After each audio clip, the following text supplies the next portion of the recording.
What's up guys? Dito na naman tayo para sa pag-share ng isang fuel pump wiring diagram pang Toyota Vios 2012 model. Ito po yan siyang fuel pump wiring diagram niya. Magkaiba yan sila ng Yaris at ang ibang mga Vios.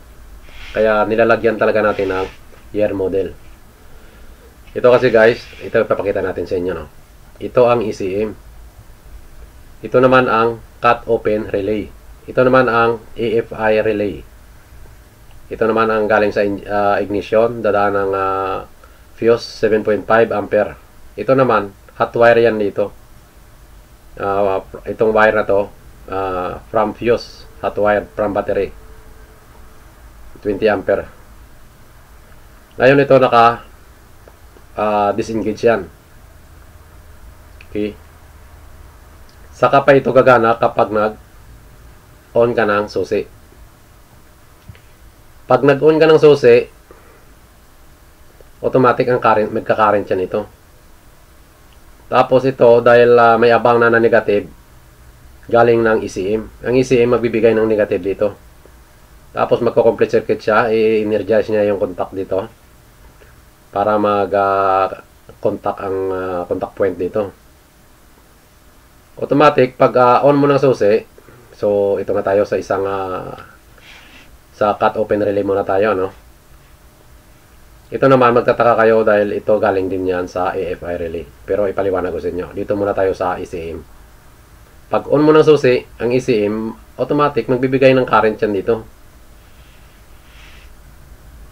Hindi na lang natin nilagay kasi sa ECM, mayroon yan galing sa fuse, ignition, and from battery, fuse.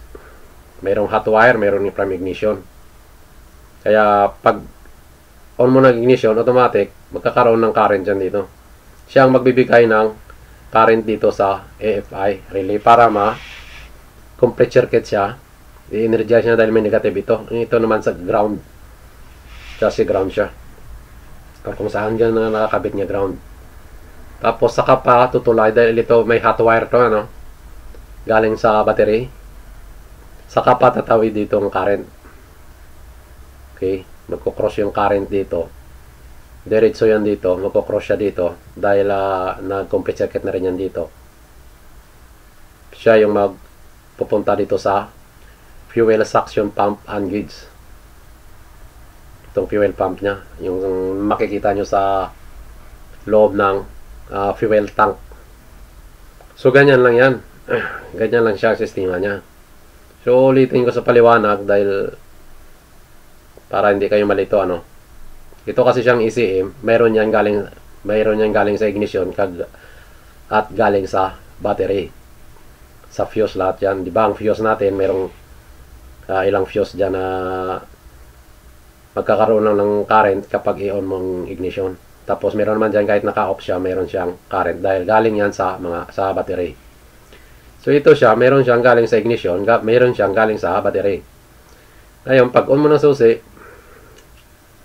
ito dahil may negative na yan dyan, mag-i-energize yan dyan. Automatic magkaroon ng current dito para i-energize niya rin dito para mag-contact ang contact point dito. Para yung galing sa battery na current, tatawid na yan dito, tatakbo yan dito, at tatakbo din siya dito papunta sa fuel suction pump and gauge. So hindi na natin nilagay ang gauge dahil medyo masikip na sa diagram. Ito naman siya, paliwanag ko rin sa inyo, ang magre-relay naman siya nito sa ECM. Tapos ang ECM naman magre-relay sa dashboard sa fuel gauge niya. So ganun lang yun guys. Kasi ito may plot to, di ba? Yan siya. Ang magko-control nito ito ang magsisignal sa ECM. Ang ECM naman ang magsisignal sa fuel gauge sa dashboard. So dito lang muna tayo sa fuel pump suction and gauge. Fuel pump wiring diagram. So ganito lang yun guys. So sana nakatulong sa inyo ito. Tanong lang kayo kung merong katanungan. At sasagutin natin yan.